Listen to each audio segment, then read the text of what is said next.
थे, बना दिया, या और के अंदर इफ डाल दिया, ठीक है, या इफ के अंदर अगेन इफ कॉल कर दिया, तो नेक्स्ट पार्ट आप कुछ भी कॉल कर सकते हैं। ठीक है, तो अब मेरे पास है इसके अंदर नेस्टेड फॉर लूप। ठीक है, नेस्टेड फॉर लूप की अगर मैं बात करूं तो मेरे पास दो ऑप्शन मिलेंगे। ठीक है, पहला मिलेगा आपको आउटर लूप। ठीक है, आउटर लूप के साथ में आपको मिलेगा इनर लूप। क्लियर।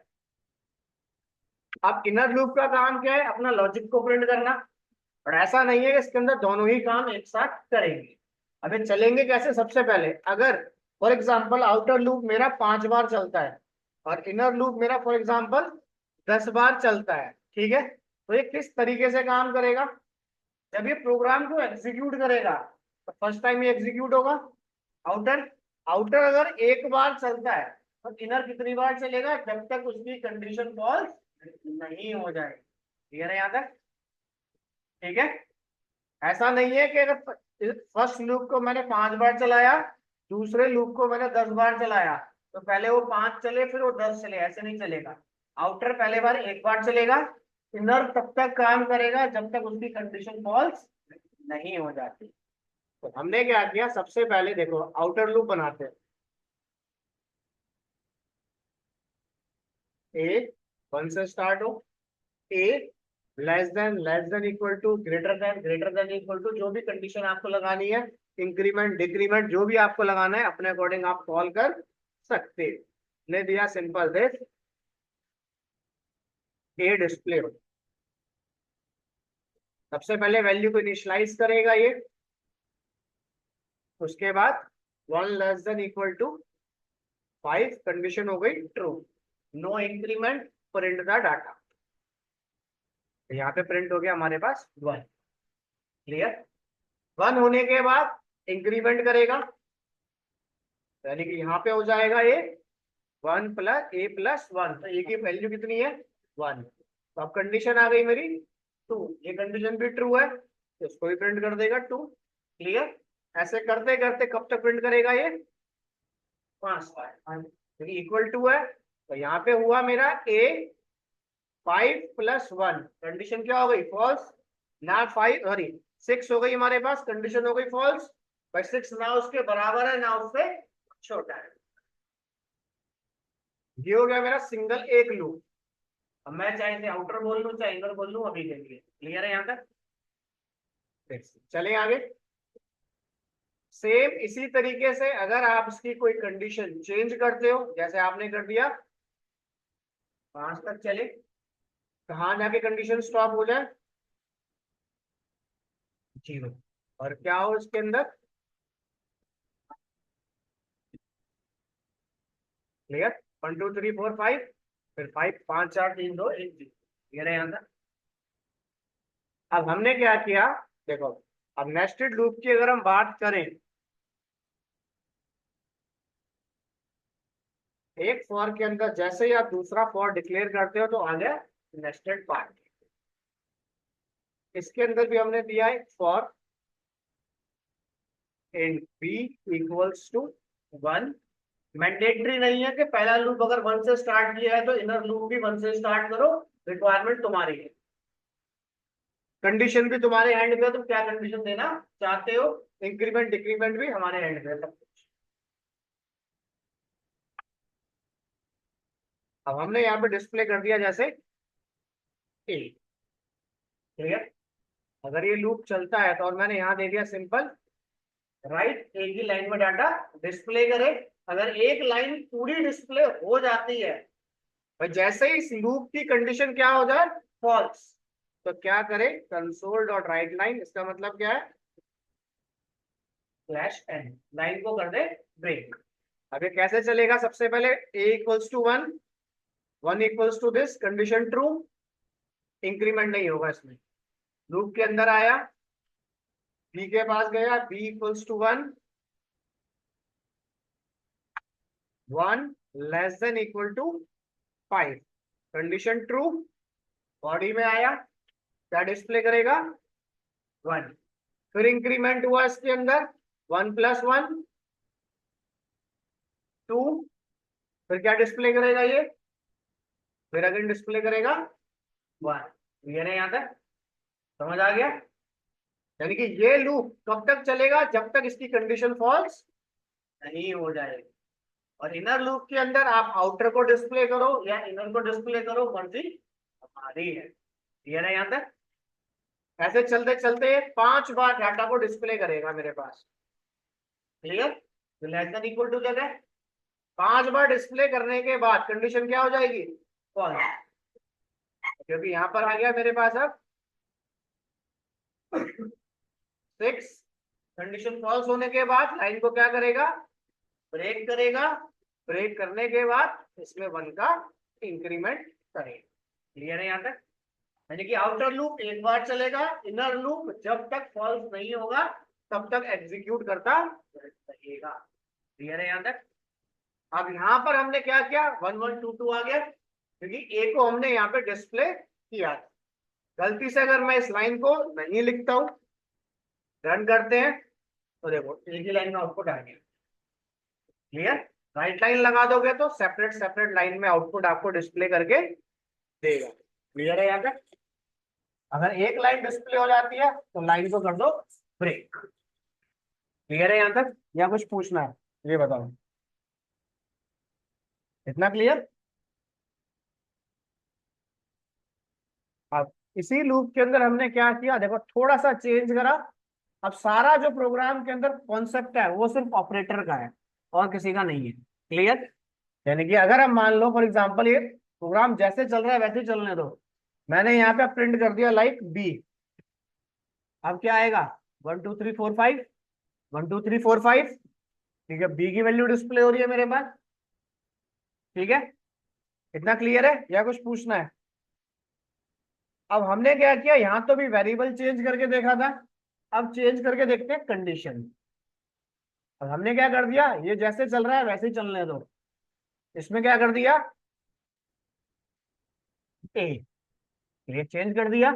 अब देखो क्या देगा, सबसे पहले a equals to 1, 1 equals to this, condition true, loop के अंदर आया। b इक्वल्स टू 1, b की करंट वैल्यू कितनी है 1, a की करंट वैल्यू कितनी है 1, 5 नहीं है 1। क्लियर, भाई a की करंट वैल्यू कितनी है 1, एक ही बार चला है ये तो कंडीशन ट्रू है फॉल्स, कंडीशन हो गई ट्रू। ट्रू होने के बाद इसने 1 को डिस्प्ले मारा।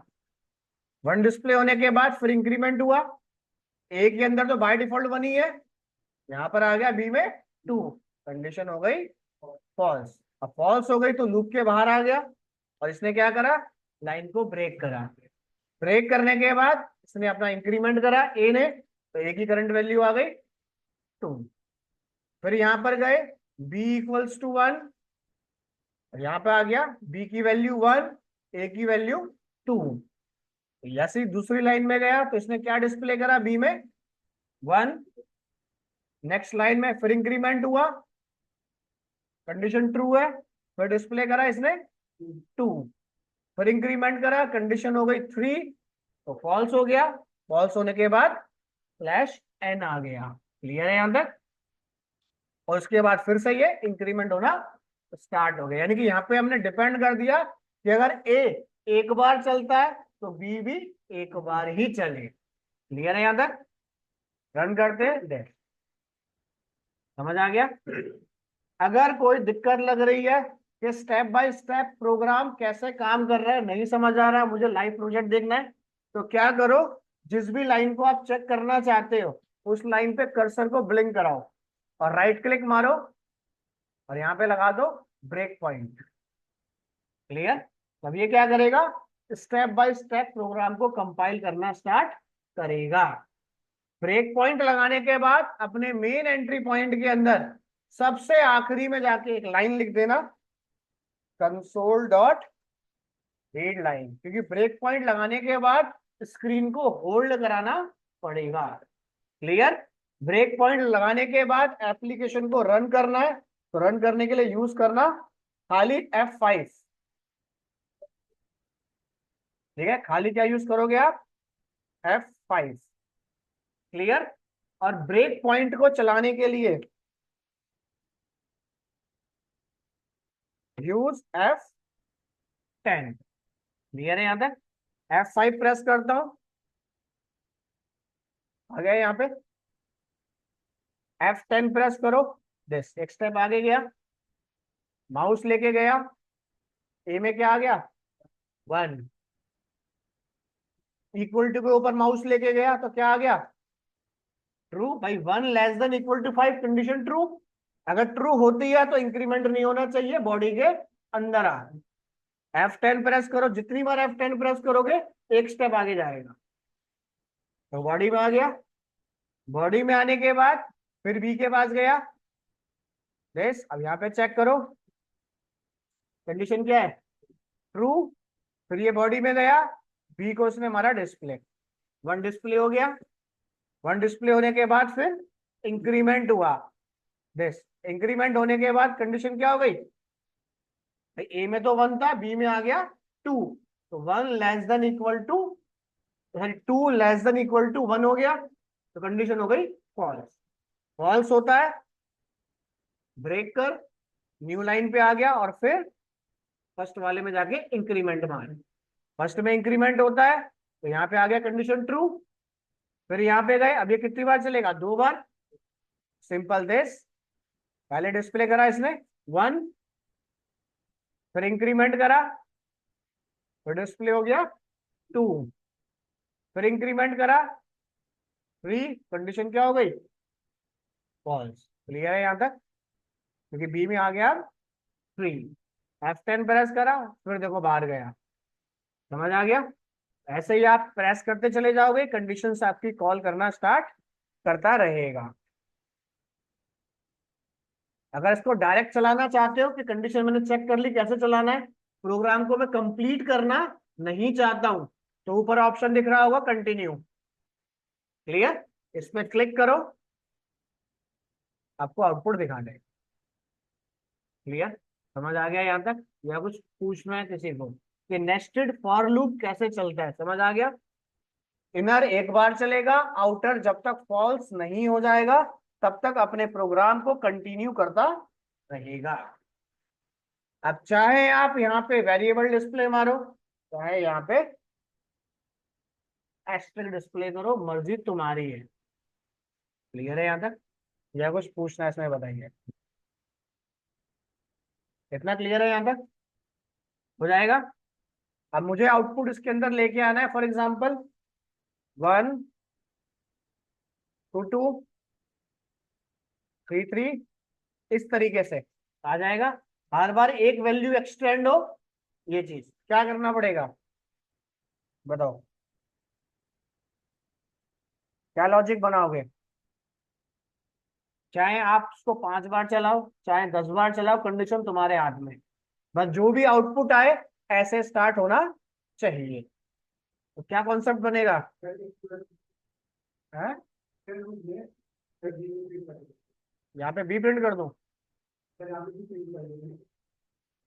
यहाँ पे समझा नहीं मैं क्या कहना चाह रहे हो। कौन सी लाइन पे क्या लिखना है ये बताओ, लाइन नंबर पे। हाँ,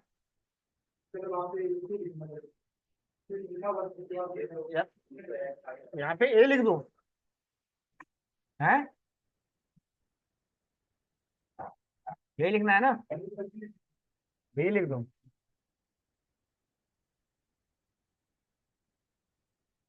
क्या आया 1 1 2 1 2 3?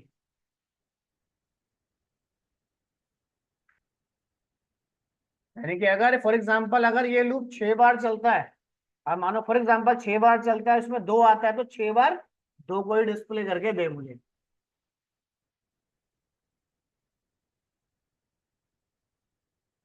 क्या करना पड़ेगा? ये कितनी बार चलेगा? जितनी बार वो चलेगा। तो हमने क्या कर दिया, सिंपल देखो, यहाँ पे दे दिया ए चलाता हूँ भाई, ए एक बार चले, बी 2 बार चलता है तो 2 बार डिस्प्ले करे। समझ आ गया? या कुछ पूछना है बोलो? इतना क्लियर है यहाँ तक? हो जाएगा? या कुछ पूछना है इसमें? इतना क्लियर है, चलूं आगे या कुछ पूछना है इसमें, ये बताओ। क्लियर है सबको? अब इसी के अंदर हमें क्या चाहिए, देखो ये लूप डिस्प्ले हो रहा है, यहाँ पे क्या आ रहा है 1।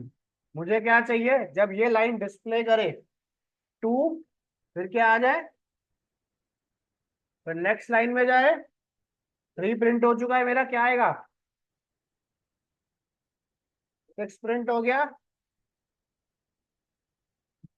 हर बार एक नया रिकॉर्ड डिस्प्ले करके दे, तो क्या करना पड़ेगा,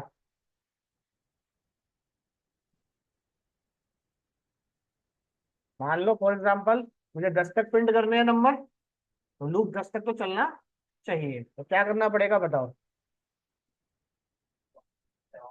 है? चलो 10 तक करना है, तो मान लो मैंने इसे दे दिया यहाँ पे, ठीक है। अब इसका मतलब ये नहीं कि यहाँ पे 10 रो डिस्प्ले हो, मुझे सिर्फ 10 डिजिट ही डिस्प्ले करने हैं। क्लियर है यहाँ तक? क्या लॉजिक बनाए? हाँ? ये यहाँ पे क्या लिखूं, बी? बी लगा रहा हूँ तो क्या आ रहा है 1 1। अब आउटपुट चाहिए 1 डिस्प्ले हो गया, 1 दोबारा से ना आए, 1 में 1 का इंक्रीमेंट कर, 2 को डिस्प्ले कर। अगर अंदर वाला लूप 2 बार चलता है तो हर बार क्या करे, 1 का इंक्रीमेंट करे उसके अंदर। क्या करना पड़ेगा, ए में A+1, यहाँ पे बी, यहाँ पे कह रहे हो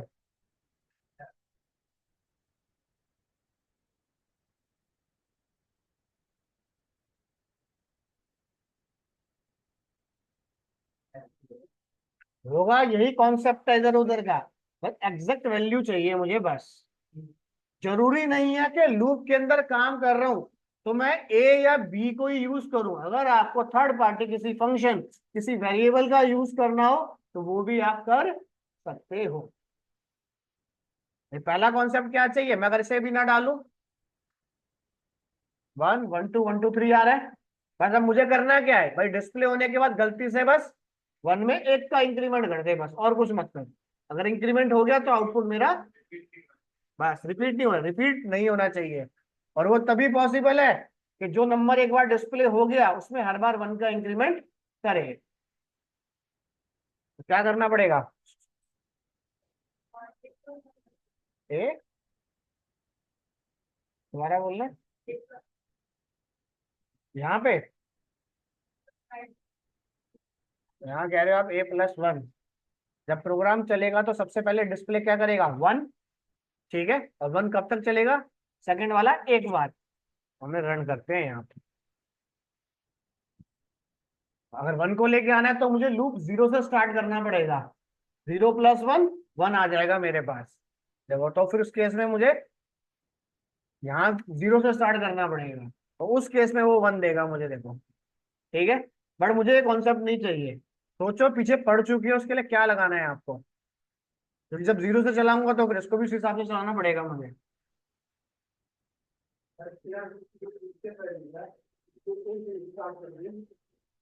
तब भी क्या फर्क पड़ेगा, कुछ फर्क नहीं पड़ेगा। इंक्रीमेंट कैसे हो, कहने का मतलब ये है कि ऐसा कोई वेरिएबल तुमने पढ़ा हो जो फर्स्ट टाइम अपनी वैल्यू डिस्प्ले करता हो और सेकंड टाइम उसमें इंक्रीमेंट करता हो, ऐसा कोई वेरिएबल पढ़ा है? ऐसा कोई वेरिएबल पढ़ा हो फर्स्ट टाइम अपनी वैल्यू डिस्प्ले करता हो, सेकंड टाइम अपने आप इंक्रीमेंट करता हो, कुछ पढ़ा है ऐसा? हाँ जी, प्री और पोस्ट पढ़े, यूनरी ऑपरेटर। यूनरी ऑपरेटर का मतलब क्या है, अगर मैंने उसमें 1 दे दिया तो फर्स्ट टाइम क्या प्रिंट करेगा 1, सेकंड टाइम इंक्रीमेंट करेगा। यानी कि अगर मैं ट्राई करूं, जैसे मान लो हमने दे दिया इंट वाई, कहां से स्टार्ट कर दिया मैंने इसको, फॉर एग्जांपल 1 से, और मैं यहाँ पे दे दूं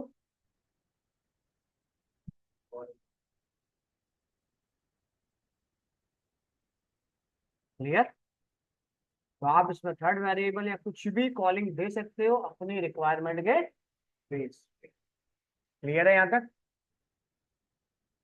या कुछ पूछना है तो कर देते हैं, रुको 5 तक कर देते हैं। अगर डिस्प्ले करता है साथ में थोड़ा सा स्पेस भी दे देते हैं देखने के लिए।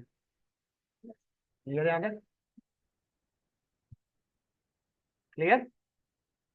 तो अपने अकॉर्डिंग आप इसमें कोई भी पैटर्न या कुछ भी कॉल कर सकते हो जैसे आपकी रिक्वायरमेंट लगे आप। इतना क्लियर।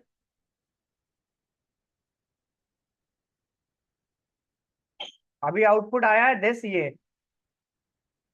ठीक है। अब आउटपुट क्या है इसका, अपोजिट बना सकते हो, बना लोगे ना, या नहीं बना पाओगे। अब मैं कुछ पैटर्न दे रहा हूँ अपोजिट बनाने के लिए, ट्राई करना, नहीं है तो फिर बनवा दूंगा। जैसे आपने दे दिया 1 2 3 4 5, प्रिंट हो गया। फिर आ जाए 1 2 3 4, फिर आ जाए 1 2 3।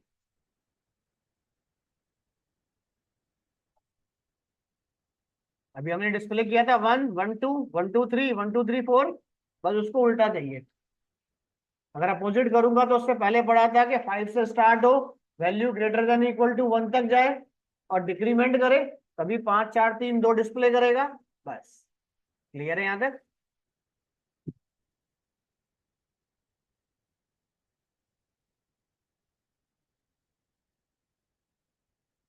हो जाएगा। चलो, चलूँ आगे थोड़ा सा। अब देखो, अब मान लो हमें यहाँ पे कोई टेबल फॉर्मेट आपको बनाना है, जैसे देखो, जैसे हमने दे दिया 1 2 3 दिस,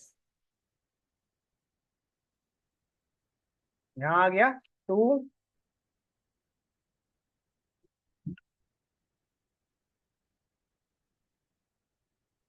यहाँ दे दिया 3।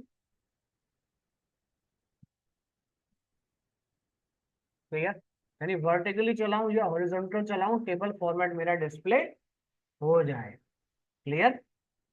अब मुझे टेबल फॉर्मेट डिस्प्ले करना है तो माइंड सेट है कि भैया टेबल बनाऊंगा तो जो भी जिससे भी मल्टीप्लाई करूंगा वो भी 10 तक चलेगा, और जितने नंबर ऑफ टेबल मुझे डिस्प्ले करने हैं वहां तक चलेगा। क्लियर। इनर लूप एक बार चले, आउटर लूप 10 बार चले, आउटर एक बार चले, इनर 10 बार चले, तो क्या कॉन्सेप्ट बनेगा इसमें, बताओ।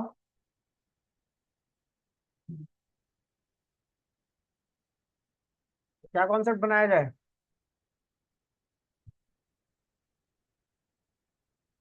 हम्म। पहली चीज, अगर टेबल बनाना है तो एक तो माइंड सेट हो गया कि 1 से लेकर 10 तक तो ये चलेगा ही चलेगा। क्लियर। भाई 1 से लेकर 10 तक बनाऊंगा तो 1 2 3 4 5 6 7 8 9 10। अगर 1 का टेबल भी बनाता हूँ तो 1 इंटू 1, 1 इंटू 2, 1 इंटू 3, उसका मतलब बी भी कितनी बार चलेगा, 10 बार। अब कॉन्सेप्ट ये आता है, अगर चलता है तो टेबल फॉर्मेट कैसे बनते। क्लियर। बताओ। है बी इंटू ए, तो भाई को तो मैं हटाता हूँ, तुमने कहा बी इंटू ए ना।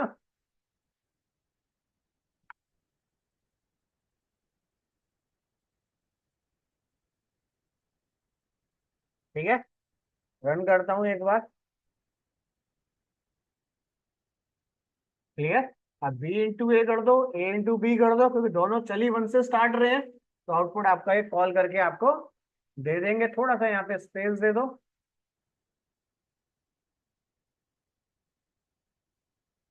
क्लियर है यहाँ तक, या कुछ पूछना है बोलो।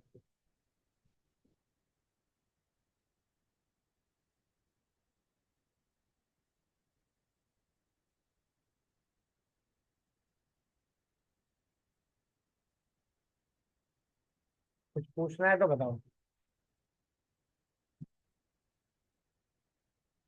हम्म।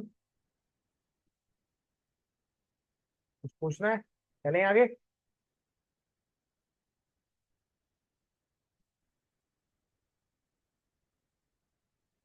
बोलिए। हो जाएगा। अगर मुझे इसमें बनाना हो इस तरीके से, जैसे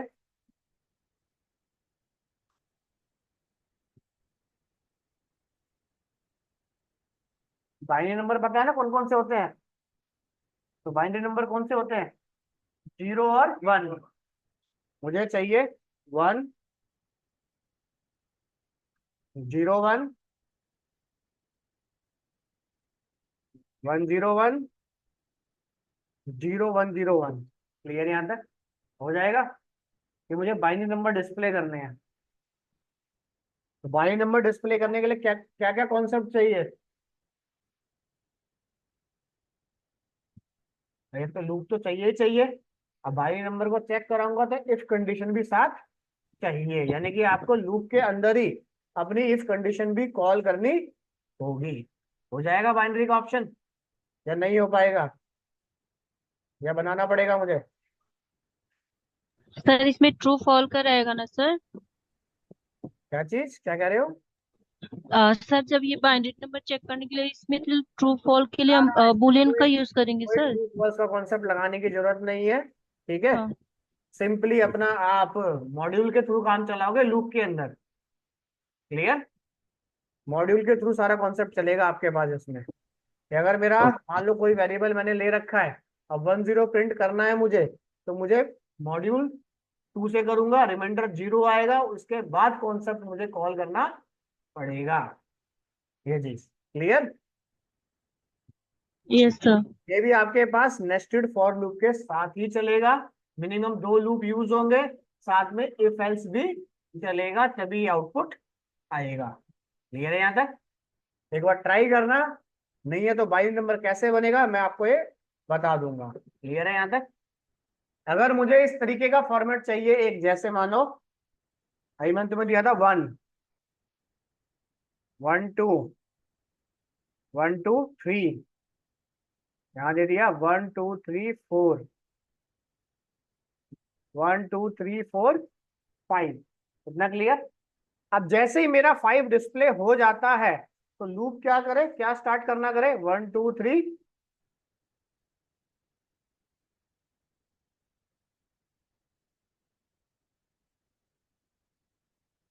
क्लियर? यानी जहां से स्टार्ट हुआ था वहीं आगे एंड होना है। बन जाएगा? इसके अंदर भी आपको 2 कंडीशन लगानी पड़ेंगी लूप के लिए अपनी, कि पहला लूप चले 1 से लेके 5 तक, और दूसरा अगर चलता है तो उसको डिक्रीमेंट करना स्टार्ट करे। चाहे तो आप अलग अलग लूप बना के उन्हें मर्ज कर दो, या उसी में नेस्टेड चलाओ। क्लियर है यहाँ तक? बन जाएगा ऑनलाइन में? बोलो। या आपको देना हो पैटर्न इसके अंदर 5 5 4?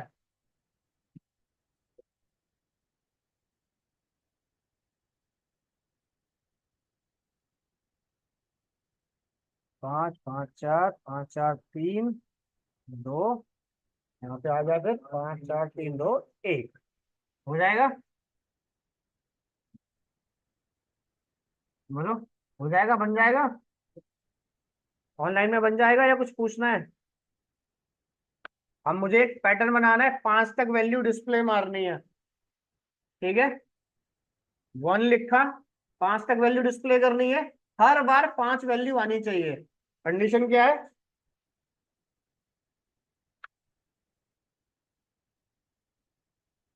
समझ आ गया? यानी कि अगर एक वैल्यू डिस्प्ले होती है तो उसके बाद स्टार लगा देना, 5 तक चले 5 स्टार डिस्प्ले मार दे। क्लियर है यहाँ तक? हो जाएगा यहाँ तक? फॉर लूप को यूज करके एंटर द एनी वैल्यू, कोई भी वैल्यू रेंडमली डालू। अब आपको सोचना है नॉर्मल वैल्यू डालू, लूप के अंदर काम करूं। ठीक है, मुझे निकालना क्या है बेसिकली? Lowest common factor. भाई एलसीएम का मतलब क्या है? सबसे छोटे नंबर से डिवाइड करना स्टार्ट करूंगा। अगर मैं निकालता हूं उसमें हाईएस्ट कॉमन फैक्टर, तो सबसे बड़े नंबर से डिवाइड करना स्टार्ट करूंगा। फॉर एग्जांपल, वैल्यू अगर मेरी 10 है, तो हाईएस्ट कॉमन फैक्टर चलाता हूं तो डिवाइड सबसे पहले किससे करूंगा? 5 से, फिर 10 से स्टार्ट करूंगा अपना। अगर मैं इसको करता हूं लो से, तो किससे स्टार्ट करूंगा? 1 से अपना। अब हो सकता है कि 1 से स्टार्ट हो या फिर वो 2 से लोएस्ट से स्टार्ट हो आपका। क्लियर है यहाँ तक? निकल जाएगा या नहीं निकल पाएगा? बोलो। क्लियर? जैसे आप नॉर्मल अपने मैथ में चलाते हो सेम वही फॉर्मूला यहाँ पे चलेगा आपके पास, बस यहाँ पे उसके लिए थोड़े से वेरिएबल आपको लेने पड़ेंगे। क्लियर है यहाँ तक? हो जाएगा या कुछ पूछना है इसमें बताइए?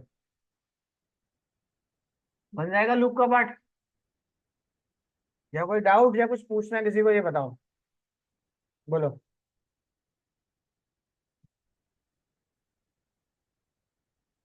कुछ पूछना है किसी को? चलें आगे? बन जाएगा यहाँ तक? ट्राई कर लेना, नहीं है तो फिर मैं आपके बनवा दूंगा थे ये वाले पैटर्न। और इससे पीछे का तो कोई असाइनमेंट सबके बन गए ना सारे असाइनमेंट? चलो, अब इतना काम करने के बाद, ठीक है, नेस्टेड फॉर लूप पे काम करने के बाद, नेस्टेड फॉर लूप का सिर्फ एक क्वेश्चन आता है इंटरव्यू के अंदर, एक question if else switch case और लूप से आएंगे ही आएंगे। नेस्टेड में तो सिर्फ एक ही आएगा आपके पास। क्लियर? उसके बाद इंटरव्यू में सेकंड क्वेश्चन आता है आपके पास क्लास एंड ऑब्जेक्ट से। मैंडेटरी है, ऑप्शनल नहीं है। हर लैंग्वेज के अंदर ये क्वेश्चन आना मैंडेटरी है हमारे पास। क्लियर है यहाँ तक? क्लास एंड ऑब्जेक्ट के अंदर ही आपसे किसी भी टाइप का प्रोग्राम डिजाइन कराएगा, चाहे वो 2 नंबर ऐड करने हो, मल्टीप्लाई करना हो, फॉर लूप लगाना हो, व्हाइल लूप करना हो, कुछ भी करना हो। जैसे मैं अभी ये काम कर रहा हूँ, ये काम कहीं नहीं होता और ना ही आपसे वो बोलेगा करने के लिए। गलती से अगर आपने जो पैटर्न मैं आपको बना के दे रहा हूँ, मेन एंट्री पॉइंट के अंदर आपने ये काम कर दिया और कॉन्सेप्ट बिल्कुल सही भी है, तब भी वो आपको सिलेक्ट नहीं करेगा। क्लियर? उसको जो भी कॉन्सेप्ट चाहिए अपना क्लास एंड ऑब्जेक्ट के अंदर चाहिए। क्लियर? क्लास एंड ऑब्जेक्ट के अंदर अगर मैं ये फंडामेंटल डिक्लेयर कर सकता हूं तभी वो मुझे हायर करेगा, अदरवाइज हायर नहीं करेगा। क्लियर है यहां तक? या कुछ पूछना है? स्टार्ट करें? यानी कि डॉट नेट हो गया, जावा हो गया, क्या है, क्लास एंड ऑब्जेक्ट का फीचर है, इसलिए बाय डिफॉल्ट डाटा क्लास के अंदर ये काम करता है। क्लियर?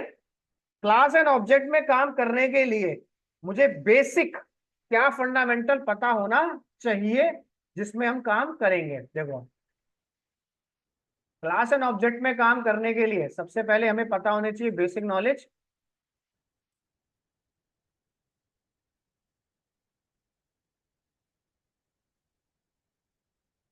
वेरिएबल के बारे में। ठीक है, वेरिएबल में 2 चीज पता होनी चाहिए, लोकल वेरिएबल क्या होता है एंड ग्लोबल वेरिएबल क्या होता है। क्लियर? मेन कॉन्सेप्ट है, वो पूछता ही पूछता है और इसको डिक्लेयर करना मैंडेटरी है। दूसरी चीज, क्लास के अंदर मैं मेथड कैसे डिक्लेयर करूंगा या फिर फंक्शन कैसे डिक्लेयर करूंगा। क्लियर? तीसरी चीज, क्लास के अंदर मेंबर वेरिएबल कैसे डिक्लेयर होंगे एंड मेंबर मेथड कैसे डिक्लेयर होंगे हमारे। क्लियर? तीसरी चीज,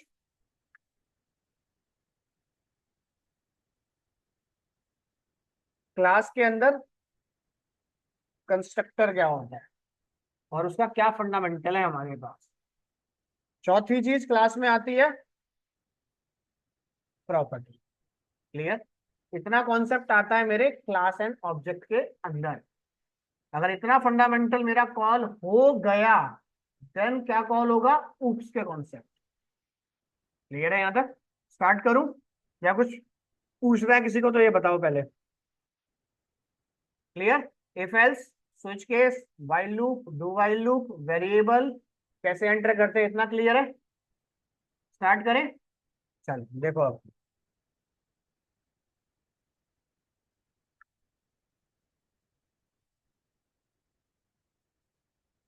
अब देखो, सबसे पहले हम बात करें अपने इसके अंदर क्लास एंड ऑब्जेक्ट की। ठीक है, अब मैं सिंपली अपने घर की बात करूं समझने के लिए। भाई तुम्हारा घर है, घर के बाहर फादर की नेम प्लेट लगी हुई है, तो वो क्या है, क्लास। क्लास के अंदर जितने भी लोग हैं घर के अंदर वो क्या है, ऑब्जेक्ट। तो ऑब्जेक्ट की अगर मैं बात करूं, अभी मैंने सिर्फ इतना पढ़ा है, भाई क्लास मेरा ये पूरा पार्ट चल रहा है, इसके अंदर मैं जितने भी वेरिएबल या जो भी कॉन्सेप्ट बना रहा हूं अभी के लिए मेरे लिए क्या है, वो ऑब्जेक्ट और कुछ नहीं है। क्लियर है यहां तक? अब क्लास एंड ऑब्जेक्ट पे काम करने के लिए सबसे पहले हम किस में काम कर रहे हैं? सी शार्प लैंग्वेज के अंदर। क्लियर है यहां तक? और सी शार्प जो लैंग्वेज है हमारे पास किस टाइप की है और किस टाइप का प्रोग्राम डिजाइन करता है? सी शार्प के अंदर आप जो भी कॉन्सेप्ट क्रिएट करोगे किसकी मदद से करोगे? Object and class and object, इसकी मदद से सी शार्प में मैं कोई भी प्रोग्राम डिजाइन कर सकता हूं। क्लियर है यहां तक? और सी शार्प मेरे पास किस टाइप की लैंग्वेज है? हमारे पास ऑब्जेक्ट ओरिएंटेड लैंग्वेज है मेरे पास ये। ठीक है। और सी शार्प बाय डिफॉल्ट आपके पास केस सेंसिटिव लैंग्वेज है हमारे पास। क्लियर? कैपिटल तो कैपिटल, स्मॉल तो स्मॉल, और सारा काम आपका क्लास के अंदर होगा। क्लियर? क्लास एंड ऑब्जेक्ट पे काम करने के लिए अगर मैं ऑब्जेक्ट का फंडामेंटल समझ गया तो क्लास में बना लूंगा। क्लियर? ये क्लास तो सिंपल क्या है मेरे पास, अगर बात करूं तो क्लास क्या है हमारे पास? Class is a collection of similar objects. Class के अंदर आप वही चीज डिक्लेयर करोगे जो सिमिलर हो मेरे। क्लियर है यहां तक? या कुछ पूछना है? यानी कि क्लास का नाम गलती से अगर मैंने रख दिया यहाँ पे कैलकुलेटर, तो माइंड सेट है कि इसके अंदर वेरिएबल एबीसी होंगे, ऐड सब्ट्रैक्ट डिवाइड का फॉर्मूला होगा और कुछ नहीं होगा। क्लियर है यहाँ तक? घर के बाहर वर्मा हाउस की प्लेट लगी है तो माइंड सेट है मदर सिस्टर ये होंगे, घर के अंदर रूम बने होंगे और कुछ नहीं होगा मेरे पास। क्लियर है यहाँ तक? चले आगे या कुछ पूछना है? क्लियर? चले आगे। तो class is a collection of similar object. ठीक है। क्लास का नाम रिप्रेजेंट करेगा मेरे ऑब्जेक्ट को और ऑब्जेक्ट का नाम रिप्रेजेंट करेगा क्लास नेम। क्लियर? क्लियर है यहां तक? देखो, तो मैं क्लास की बात करूं या उससे पहले ऑब्जेक्ट की बात करूं? क्लियर है यहां तक? अब ऑब्जेक्ट क्या होते हैं हमारे पास? Object is based on real world. जितने भी ऑब्जेक्ट बनाए जाते हैं वो रियल वर्ल्ड बेस्ड होते हैं हमारे पास। अब जितनी भी चीजें रियल वर्ल्ड बेस्ड होती हैं, भाई हमारा नाम वो भी रियल वर्ल्ड बेस्ड है। नाम हमारा क्या है? यूनिक है, मीनिंगफुल है। ठीक है, नाउन है मेरे पास, यानी कि अगर रियल वर्ल्ड बेस्ड है तो ये क्या है? मेरी एक एंटिटी। क्लियर? एंटिटी वो फंडामेंटल होता है जिसको मैं रिकॉर्ड कर सकता हूं। यानी कि ऑब्जेक्ट, प्लेस, पर्सन या एक्टिविटी कुछ भी हो सकती है जिसे आप रिकॉर्ड कर सकते हो। फॉर एग्जाम्पल रिकॉर्ड करने के लिए हमने यहाँ दे दिया Flipkart, mindset e commerce portal है। मुझे पूरा पोर्टल समझने की जरूरत नहीं है। आपने यहाँ पे ले लिया IBM दक्ष, माइंडसेट हो गया, कॉलिंग सेंटर चल रहा है मेरे पास। SCL का नाम डाल दिया, कॉलिंग भी है, डेवलपमेंट भी है, ई कॉमर्स पोर्टल भी चलाता है अपना ये। क्लियर है यहाँ तक? आपने यहाँ डाल दिया जैसे लाइक, इसमें दे दिया आपने NIT। NIT टेक्नोलॉजी भी सॉफ्टवेयर पे काम करती है। ठीक है, और एजुकेशन भी आपको प्रोवाइड करता है ये। यानी कि आपकी क्लास का नाम ऐसा होना चाहिए कि ऑब्जेक्ट को कुछ बोलना ना पड़े। क्लियर है यहां तक? या ऑब्जेक्ट का नाम ऐसा हो अपने बारे में प्लस मेरी क्लास के बारे में रिप्रेजेंट अपने आप कर दे। क्लियर है यहां तक? तो ऑब्जेक्ट की बात करें या क्लास की बात करें, बेस्ड ऑन रियल वर्ल्ड, और दोनों एंटिटी रहेंगी, दोनों नाउन रहेंगे और दोनों ही मीनिंगफुल रहेंगी हमारे पास। क्लियर है यहां तक? या कुछ पूछना है इसमें?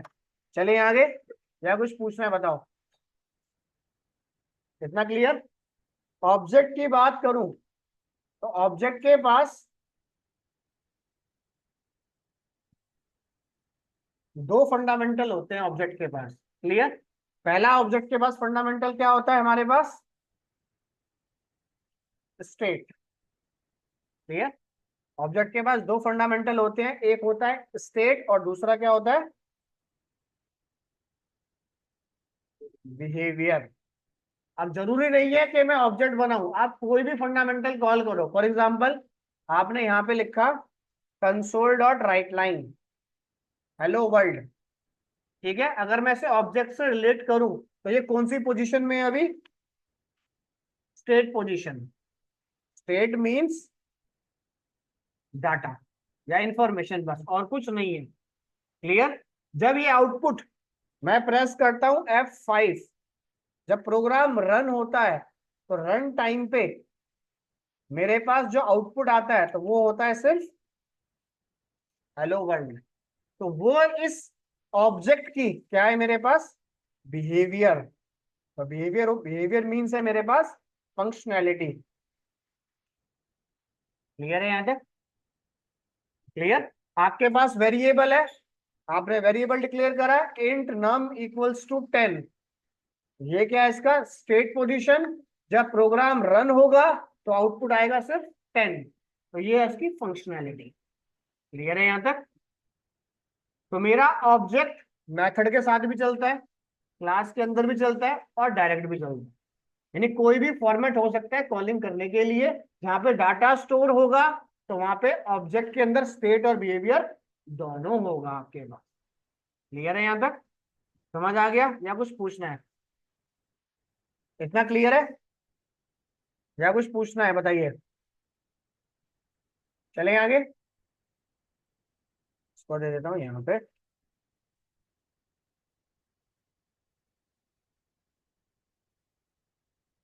चलें आगे। दूसरी चीज,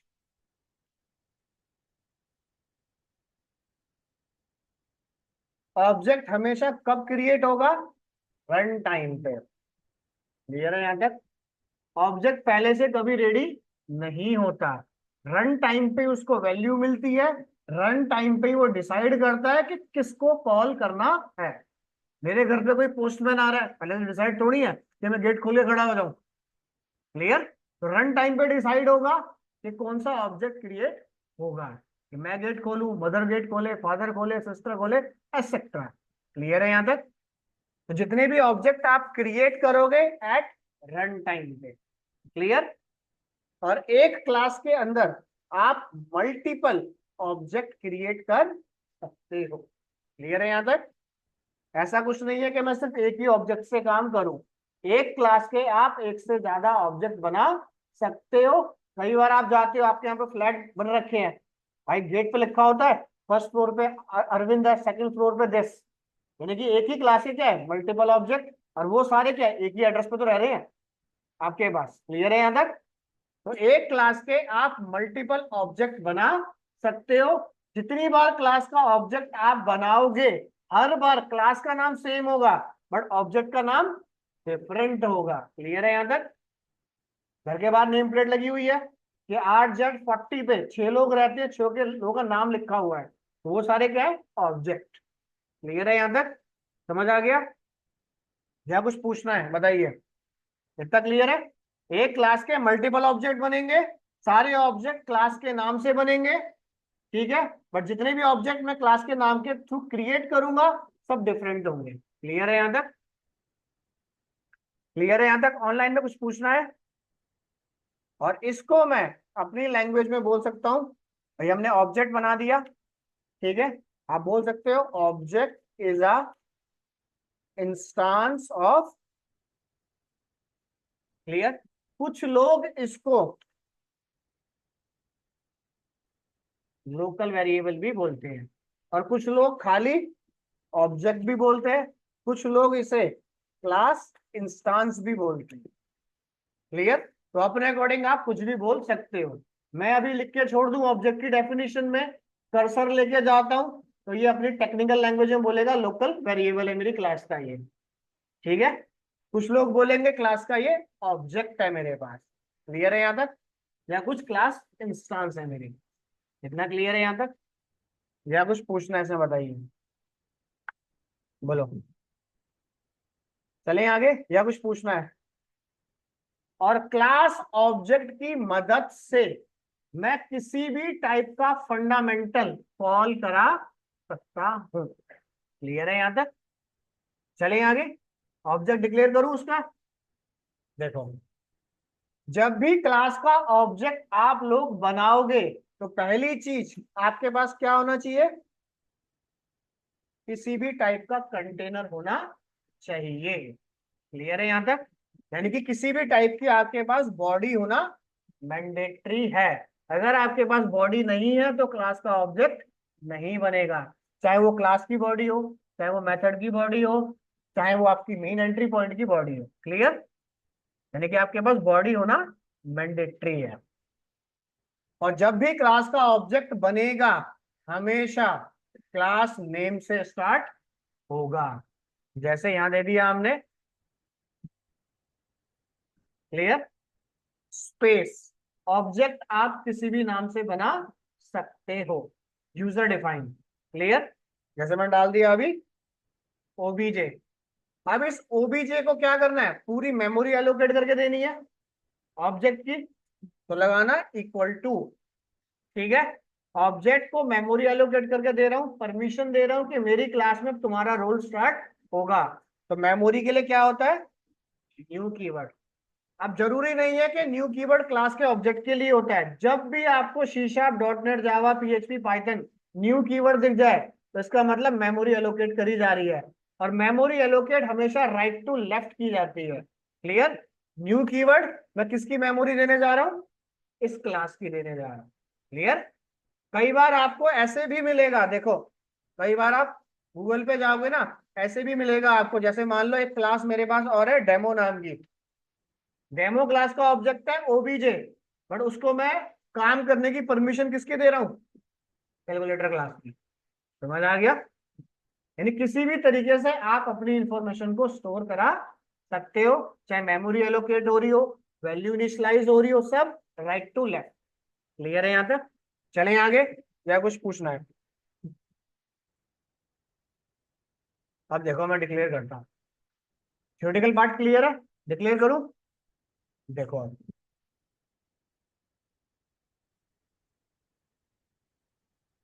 अब सबसे पहले मैं आया मेन एंट्री पॉइंट के अंदर। क्लियर है यहां तक?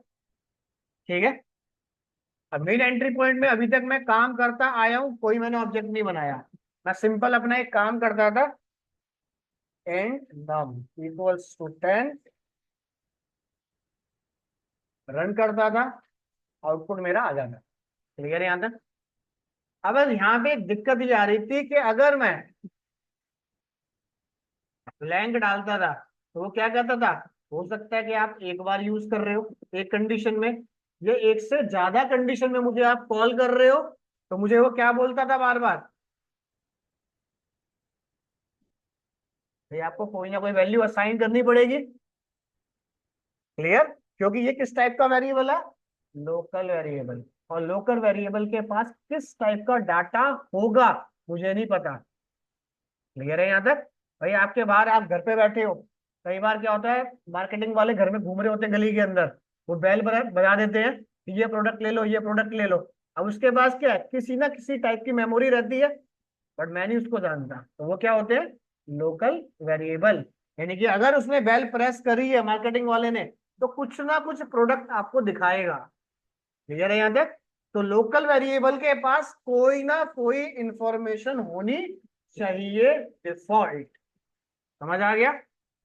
इतना क्लियर? जब यही लोकल वेरिएबल मेरी क्लास के अंदर जाएगा, क्लियर, जैसे ये लोकल वेरिएबल मान लो हमारी क्लास के अंदर गया, तो पीछे क्या हुआ, फादर का सरनेम लग गया, तो डिफॉल्ट वैल्यू मैंने आपको प्रोवाइड कर दी, आपसे कोई पूछेगा नहीं अब ये फलाने का एक्सवाइजेड लड़का है ये। समझ आ गया? क्लियर? यानी कि जब मैंने यहाँ पे इसे डिक्लेयर किया था तो मैं इसको बोल रहा था लोकल वेरिएबल, और लोकल वेरिएबल को कोई ना कोई वैल्यू असाइन करनी पड़ेगी। जब यही वेरिएबल मेरी क्लास के अंदर गया तो उसका नाम क्या चेंज हो गया, ये क्लास के अंदर बन गया मेंबर वेरिएबल, हमारे क्लास का। क्लियर है? इतना क्लियर? और क्लास के मेंबर वेरिएबल को चलाने के लिए मुझे क्या चाहिए, क्लास का ऑब्जेक्ट। क्लियर है यहां तक? और क्लास का ऑब्जेक्ट हमेशा बाय डिफॉल्ट कहां पे बनेगा, अभी मेन एंट्री पॉइंट के अंदर, जब तक मैं कोई और कंटेनर रीड नहीं कर लेता हूं। क्लियर है यहां तक? तो मैं अपने मेन एंट्री पॉइंट में गया, ठीक है, यहां पे क्या कर दिया, क्लास का नाम स्पेस, देखो इसने अपने आप सजेशन नेम दे दिया मुझे, क्या आप कैलकुलेटर ही रख लो, स्मॉल में कर दो नाम। वो इसने क्यों दिया, कह रहा है हो सकता है कि आप एक से ज्यादा क्लास के ऑब्जेक्ट बना रहे हो तो किसी रीजन से आपके प्रोजेक्ट में कोई एरर आ गया। तो जैसे मैंने यहाँ लिख दिया फॉर एग्जांपल ओबीजे, तो मुझे पहले क्या ढूंढना पड़ेगा कि ओबीजे किस क्लास का ऑब्जेक्ट है, तभी तो एरर फाइंड करूंगा। तो उसने क्या कहा, आप सिमिलर क्या करो, आप सेम क्लास नेम से बनाओ ताकि आपको दिक्कत ना आए। वो कैपिटल में है तो जो स्मॉल कर दो, वो स्मॉल है तो कैपिटल कर दो। क्लियर है यहाँ तक। इसमें अगर कंफर्टेबल नहीं हो तो आप अपने according X Y Z OBJ कुछ भी नाम रख सकते हो। क्लियर है यहाँ तक। उसके बाद इक्वल टू न्यू कीवर्ड से क्या किया, मेमोरी एलोकेट करके दे रहा हूं इस ऑब्जेक्ट के लिए, और किसकी मेमोरी जा रही है, कैलकुलेटर क्लास। माउस लेके जाता हूं, क्या कह रहा है देखो, लोकल वेरिएबल बोल दिया उसने, बट क्या इसने यहाँ पे एरर दिया, पहले एरर दे रहा था मुझे। देखो मैं इसे कमेंट करता हूं और यहाँ पे मैंने डिक्लेयर करा दिस।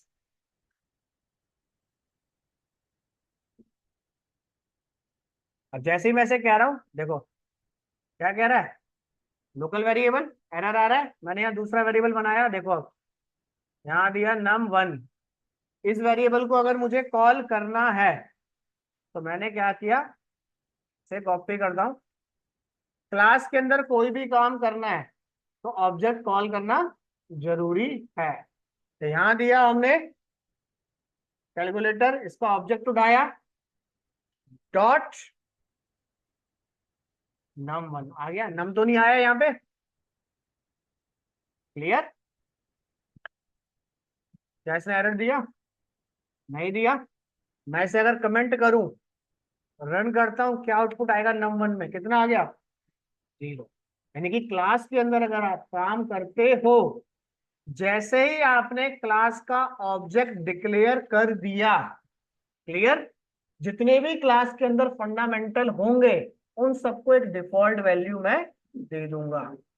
इंटीजर टाइप की वैल्यू होगी तो उसको 0 दे दूंगा, स्ट्रिंग टाइप का फॉर्मेट होगा तो उसको नल दे दूंगा, बट एरर डिस्प्ले नहीं करूंगा। क्लियर है यहां तक, समझ आ गया या कुछ पूछना है। अगर क्लास के बाहर बनाओगे मेन एंट्री पॉइंट में तो डिफॉल्ट वैल्यू देना मैंडेटरी है। क्लियर है यहां तक या कुछ पूछना है, बोलो। यहां तक समझ आ गया, या फिर मैंने उसके अंदर कोई वैल्यू ही असाइन कर दी तो वो उसी वैल्यू को डिस्प्ले कर देगा। समझ आ गया यहां तक या कुछ पूछना है इसमें, बताइए।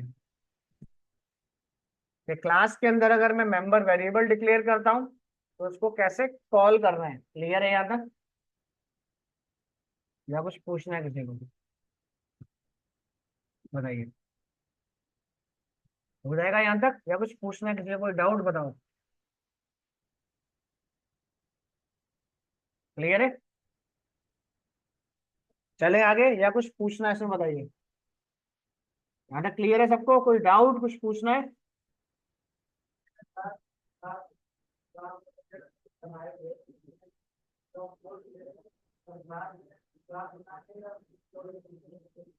देखो अब मैंने क्या किया, यहाँ पे गया, एक मैसेज डिस्प्ले करता हूँ, हेलो। हमने क्या किया, 3 बार हेलो डाल दिया, यहाँ कर दिया हेलो 1 हेलो 2, प्रोग्राम रन करा। अब कंपाइलर क्या कर रहा है, टॉप टू बॉटम जैसा लिखा है एज इट इज फोटोस्टेट निकाल रहा है, और तो कुछ नहीं कर रहा। अब मुझे क्या करना है, हेलो पहले डालना है, 1 बाद में, सीक्वेंस चेंज करना है, पॉसिबिलिटी है, अगर है भी तो क्या है, मैं इतना ही कर सकता हूँ, इनको आगे पीछे करूँ, पूरे कोड को चेंज कर रहा हूँ और तो कुछ नहीं कर रहा हूँ।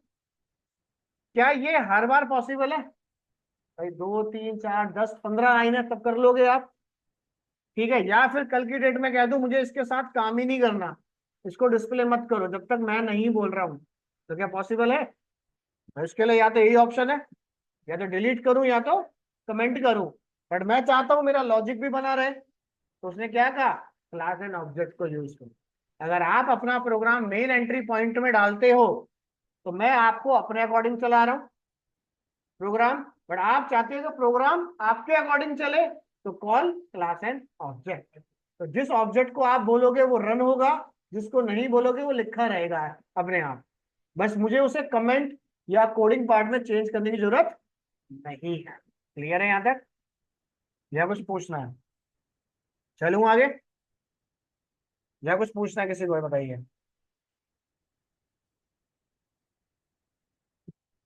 ठीक है, इसके बाद देखो, ये तो हुई हमारे वेरिएबल को कॉल करने की बात। ठीक है, अब क्लास के अंदर एक फंडामेंटल और आता है जिसका नाम है मेरे पास मेथड। ठीक है, अब मेथड कह लो, हमारे पास क्या है, सिंपली कंटेनर। अब मेरे घर के अंदर room 1, room 2, kitchen, bedroom, store room, ये सब क्या है, मेरे मेथड, जिसके अंदर मैं किसी भी टाइप का लॉजिक बना सकता हूँ, किसी भी टाइप की इंफॉर्मेशन स्टोर कर सकता हूँ। क्लियर है यहाँ तक? तो मेथड को बनाने के लिए हमें क्या फंडामेंटल आना चाहिए? सबसे पहले एक्सेस स्पेसिफायर की नॉलेज होनी चाहिए, उसके बाद डेटा टाइप की नॉलेज होनी चाहिए,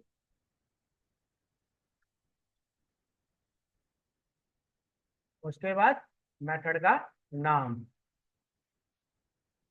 ठीक है, और ऐसे ब्रैकेट में क्या आता है हमारा, पैरामीटर। कुछ लोग पैरामीटर बोलते हैं, कुछ लोग इसको सिग्नेचर बोलते हैं। क्लियर है यहाँ तक? और देन ओपन इसकी बॉडी। क्लियर है यहाँ तक? इतना क्लियर? अब प्रोग्राम को बनाने के लिए सबसे पहले आता है एक्सेस स्पेसिफायर। एक्सेस स्पेसिफायर कौन कौन से होते हैं?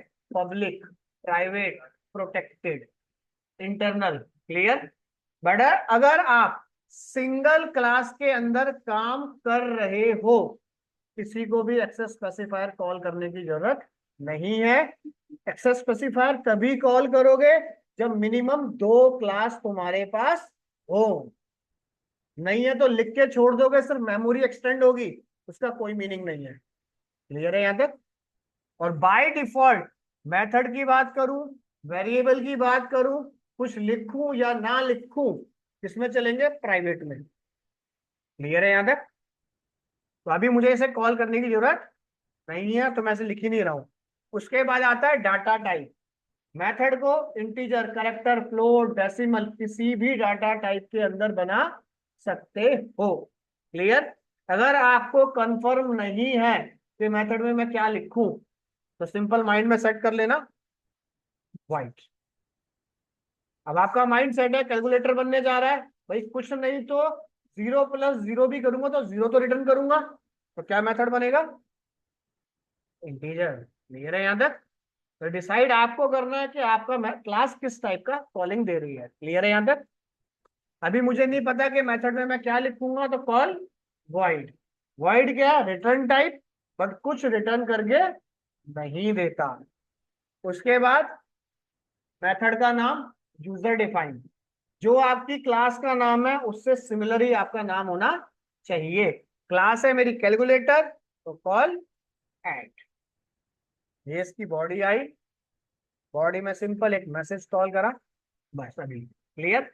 और इस मेथड को कॉल करने के लिए मेन एंट्री पॉइंट में गया, क्लास का ऑब्जेक्ट कॉल करा, डॉट एस, हमने यहां लिख दिया इन्वोक द मेथड या कॉल द मेथड। क्लियर है यहां तक? वेरिएबल हो या मेरा मेथड हो, दोनों ही ऑब्जेक्ट से कॉल होंगे। मेथड को कंसोल डॉट राइट लाइन में लिखने की जरूरत नहीं है, क्योंकि उसके पास अपना एक कंटेनर है। जिनके पास अपनी बॉडी नहीं होती है वही किसमें डिस्प्ले होते हैं? कंसोल डॉट राइट लाइन के अंदर। क्लियर है यहां तक?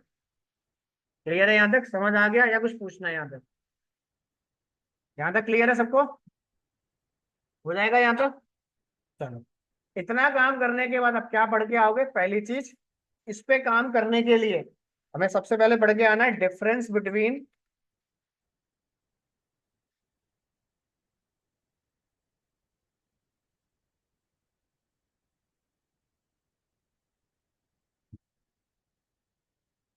Local and global variable. Advantage और डिसएडवांटेज आपके पास। ठीक है।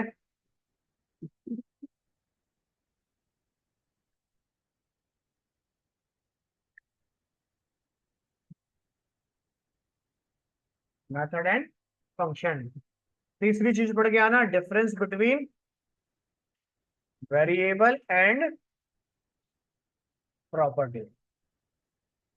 क्लियर, ये तीन चीज पढ़ के आनी है खाली। और पीछे जितने प्रोग्राम बनाए हैं उन्हीं को रिकॉल करूंगा और नया प्रोग्राम रिकॉल नहीं करूंगा। क्लियर, क्लियर है यहाँ तक? क्लास के अंदर काम करेंगे दिस, तो ये तीन टॉपिक आप पढ़ के आना, और कुछ नहीं। क्लियर है यहाँ तक? या कुछ पूछना है तो बताएंगे, बोलो।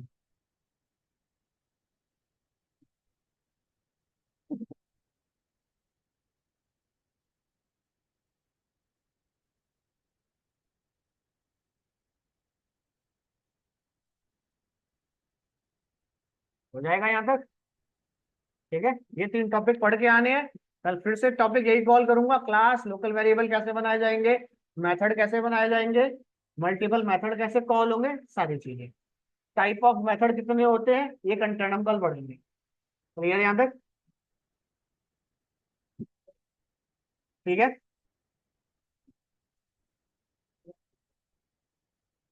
क्लियर, ऑनलाइन में कुछ पूछना है? Clear Gitanjali? Yes sir. File में देता हूँ। ठीक है, क्लियर। कुछ पूछना है तो बताओ, हो जाएगा।